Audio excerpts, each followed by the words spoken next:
ეს ის ადგილია, სადაც ყველაზე ახლოს ვარ ღმერთთან. კალთბურთი ყოველთვის მეხმარებოდა და მევიწყებინა ყველაფერი ცუდი, რაც ხდებოდა ჩემ ცხოვრებაში. ეს ჩადოსნური თამაში ყოველთვის მფარველობდა, ყოველთვის მინათებდა გზას და ვიცოდი, ვგრძნობდი, რომ ღმერთი ყოველთვის ჩემს გვერდით იყო. ვოცნებობდი და ახალს ვოცნებობ. ვიცი შეიძლება არასოდეს ახდეს ის.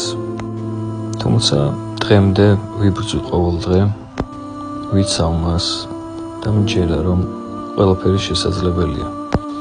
და თუ არაფერი გამომივა, ის მაინც მეცოდინება, რომ მე ყველაფერი შევეცადე ამისთვის. სულ თავიდან ეს თამაში მაიკლ ჯორდანმა შემაყვარა. შემდეგ კი კობი ბრაიანტმა უფრო გამიღრმავა და სულში ჩამიბეჭდა ეს თამაში. ყოველ დღე ვცდილობ ერთი ნაბიჯით წინ წავიდე ჩემი ოცნებისკენ. ვცდილობ საკუთარი თავის იდეალის შექმნა ამ თამაშისთვის. მართალია ძალიან ბევრი ტრამა მქონდა და დღემდე მაქვს, თუმცა ეს ყველაფერი არ არის ის მიზეზი, რომ გავჩერდე. ყოველი ტრამა და ტკივილი ჩემთვის მოტივაციაა, რომ უფრო გავძლიერდე და წინ წავიდე. არასოდეს არ მაღელვებდა სხვისი აზრი.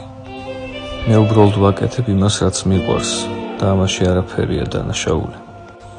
სულ რომ მილიონები მქონდეს და კალთბურთი არ იყოს ჩემ ცხოვრებაში, ყველაზე ღარიბი ადამიანი ვიქნებოდი. ხანდახან ჭამაც კი მავიწყდება, როცა ვთამაშობ. ვერც სიცივეს და ვერც დაღლას ვერ გზნობ.